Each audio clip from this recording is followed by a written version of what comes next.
Hello, YouTube. This is PhenomBuster13, your host for the event of the century. My first video game, not really a Let's Play, actually. This is a Let's Ragequit of the original Castlevania on Virtual Console. I'm quite confident that I cannot beat this game. I already know that, so I'm not going to try. I am instead going to be playing until I get 3 game overs on 1 level, which is all great fun. I can promise there will be much yelling, much laughter, so why waste your time? Let's get started. Ready, steady, go. Oh, Castlevania, you and your music that I don't appreciate because I almost never play video games with the sound. So, anyways, Castlevania 1, pretty standard platformer, you know. I don't think I really need to explain the controls of this game. It's just a standard action platformer.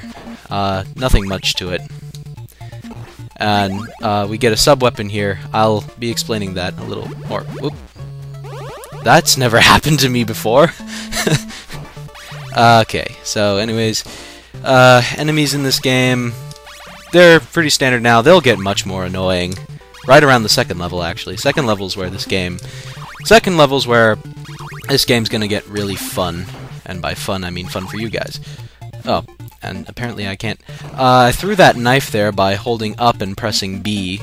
That's how sub-weapons work. Sub-weapons, the hearts that you're collecting are ammunition for the sub-weapons, and I can't I can't friggin' hit these things because I'm talking and trying to concentrate. That's why Let's Plays are so much fun. Alright, so this is pretty standard first level. I really like the music of this level, you know, it's I will admit that these games have very good music. I have a tendency to watch YouTube videos at the same time I'm playing video games, so I don't hear them too much. That cross right there will destroy enemies, all enemies on the screen, if you collect it. They're pretty rare, though, you know.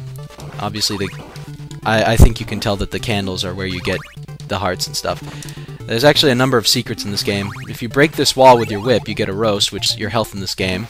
The roasts are very rare in this game, which is why one of the reasons why it's so hard. The other reason is because the controls tend to be real stiff, and because enemies later on in this game will do stupidly huge amounts of damage to you. Also, I should probably explain the sub-weapons. The first sub-weapon we got was the knife, which is really worthless in this game. The weapon I have now is the holy water, which you throw it and it causes a fire on the ground for whatever reason, I don't know. The cross makes water burn. Jesus is just that awesome.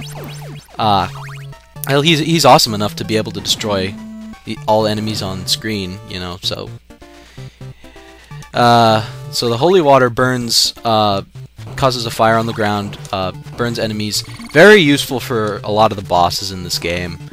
The axe will be getting a very good explanation of how the axe works very shortly as we come to the first boss of this game.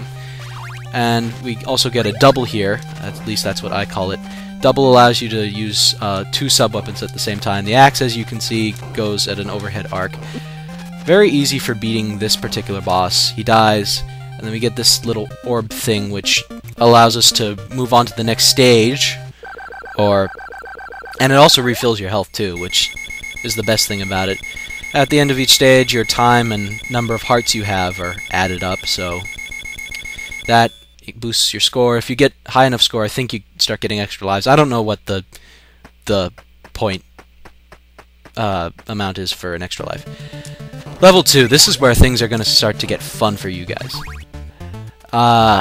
So we're going up this tower. These guys take more than 1 hit. Oh, and I got a cross there, so I don't have to deal with that bat. And this is a pretty good song, too.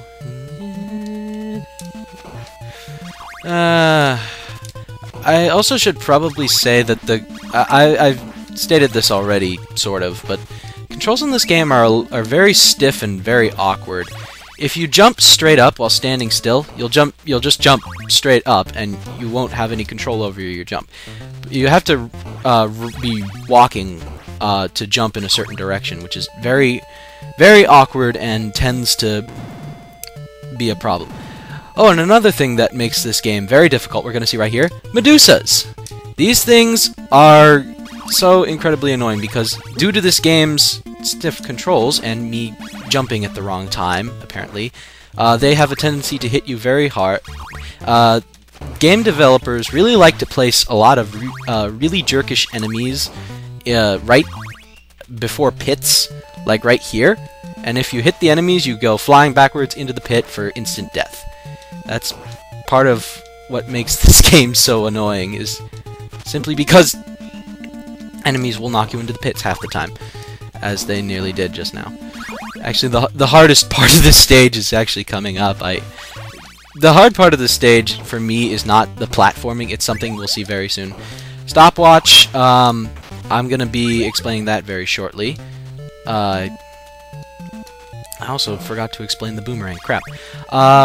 I'm pretty sure we'll be coming across a boomerang fairly soon. Alright. And we go over here. Not really much to talk about. These moving platforms, they move pretty slowly. Yeah.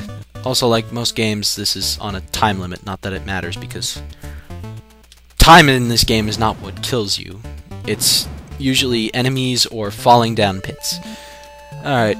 There's another roast in that wall that I somehow broke even though my whip didn't touch it.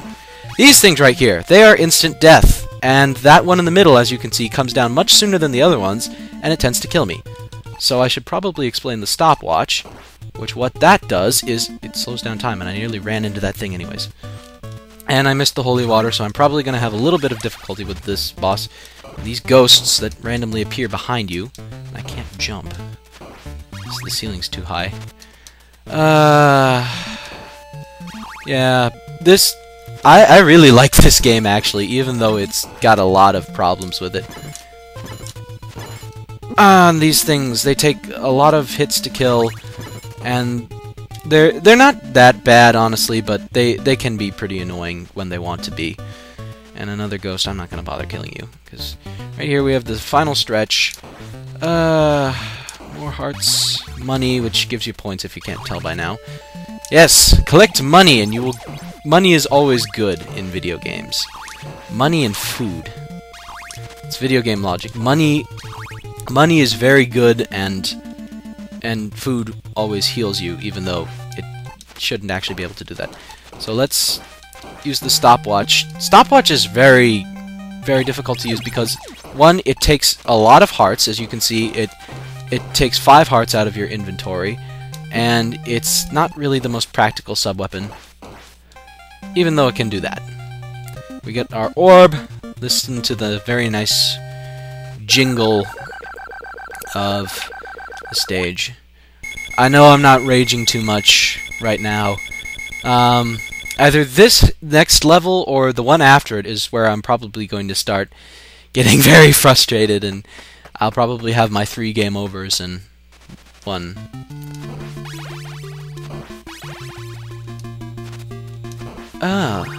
Is this the infamous Wicked Child song that everyone keeps talking about? That's pretty good. And these things, these little hunchbacks, they're annoying to hit. I recommend you stop and then try and hit them before they land on the ground.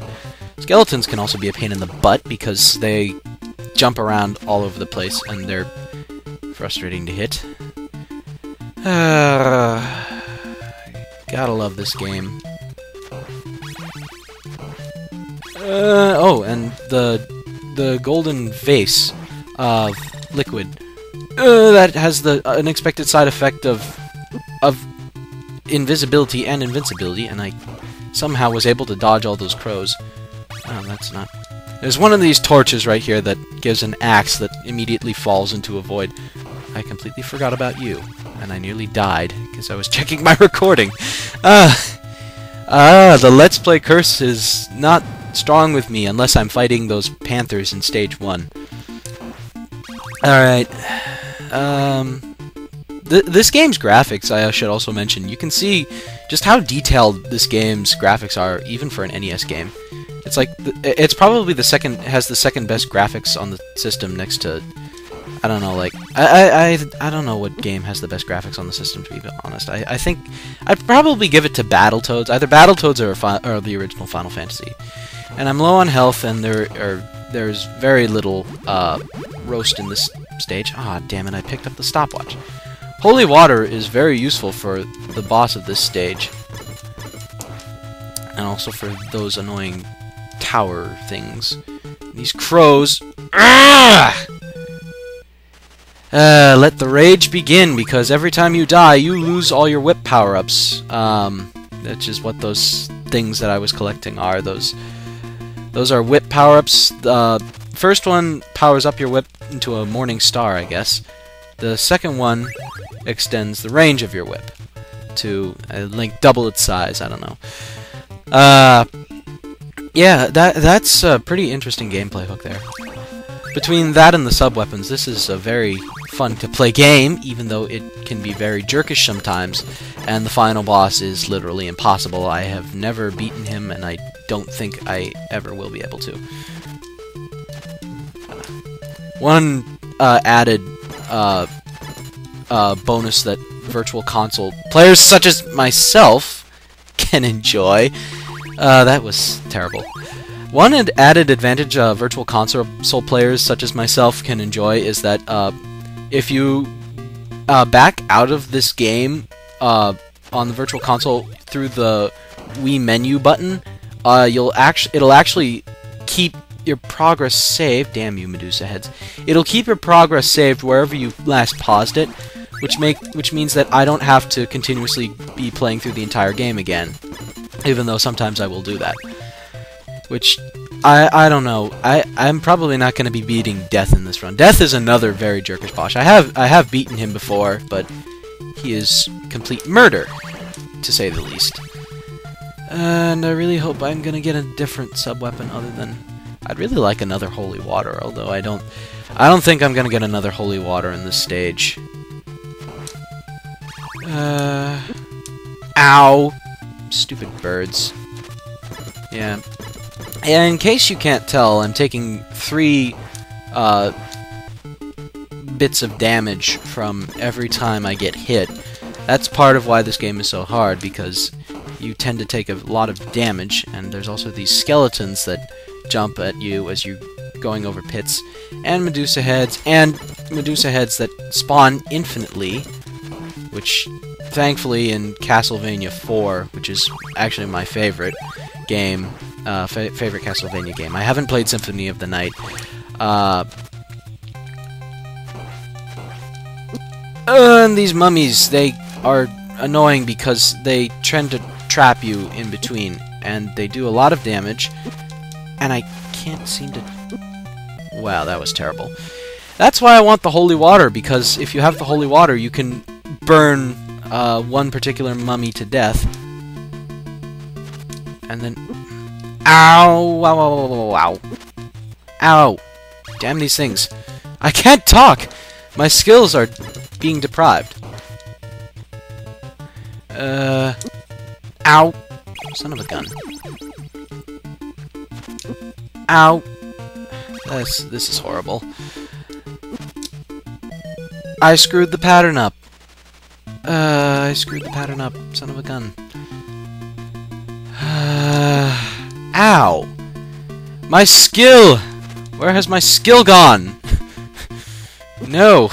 No! Stop that. Ow! This is where the commentary just starts to go downhill. Oh, there's my second whip power-up. Now die. Thank you. Whack. Yeah. How the fuck did that happen?